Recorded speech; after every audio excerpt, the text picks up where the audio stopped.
Good morning and welcome to our last week of our Broken and Redeemed study. We are so thankful that you have stuck with us so far, and I believe that this week really is the most important week of our study. Over the course of the last 5 weeks, we have seen that if you're human, you're broken.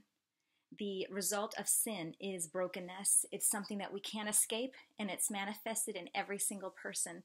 And in various ways too, right? From pride to infertility to loss to fear, anxieties, and much, much more. And so we cry with Paul, who will save us from this body of death?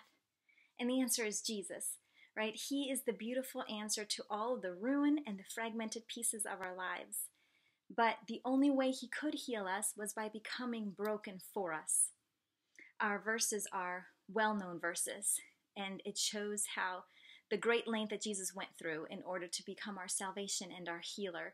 I mean, he could have left us in our brokenness, but instead he experienced hunger and thirst and fatigue, and he knew firsthand what it was like to be rejected and to be lied against and to be mocked, to be let down by those who were closest to him. He experienced all sorts of evil done against him, though he deserved none of it.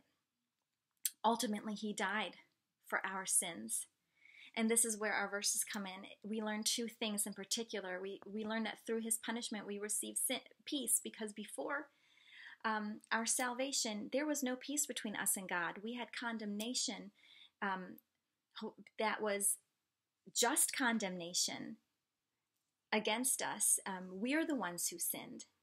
But Jesus took it all. He took our sins and our punishment and our separation from God. He gave us his peace and his righteousness.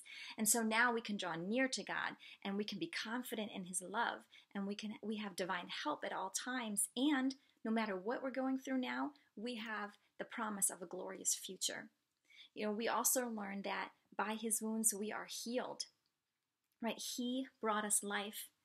But because we can't bring life to ourselves, right? The brokenness affected every part of us, from our heart to our souls.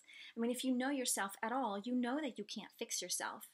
But through his life and his death and his resurrection, Jesus now gave us the power to fight. We can fight temptation and actually win. We can declare war on sin that lurks in us, and we can begin to have victory, not because we are strong, because we're not, but because of the strength that because of Jesus that he has given to us, his strength for us. So let's never take for granted Christ's work on the cross on our behalf. And our challenge for this week is this. We are getting really close to Easter, so I want us to take this week to prepare ourselves for the sober and yet joyful celebration. And I want us to do that by intentionally focusing on Jesus, on his death. You can use songs and books and articles and sermons to help you rediscover awe and gratitude for what he has done for us. So I hope you finish out this week strong, and thank you so much for joining us in our Broken and Redeemed study. Bye.